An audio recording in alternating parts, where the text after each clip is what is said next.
सही सही. तेच सांगायचंय की मला सांगण्याचं तात्पर्य एवढंच आहे की एक खोपोली मधला मुलगा हो.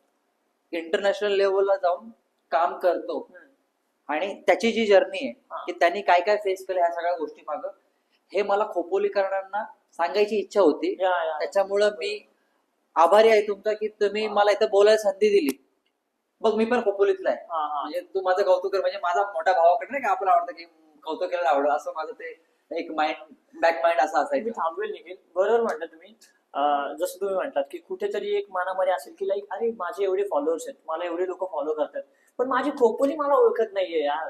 वाय? माझी खोपोली मला ओळखत नाहीये. तसंच कुठेतरी म्हणजे आता मला असं म्हणायचं की आपल्या खोपोलीमध्ये जे कलाकार आहेत, जे कलेला वाव देतात, त्या लोकांना सुद्धा आपण वर केलं पाहिजे की अरे काहीतरी करतोय, आपल्या खोपोलीचं नाव होतंय. आज तुझ्या माध्यमातून मी ऍटलीस्ट खोपोलीकरांना सांगू शकलो की अरे आपला मुलगा आहे खोपोलीतला, तो पोहोचलाय दुबईला, डीजे बीट प्ले करतोय, हे मला सांगायचंय.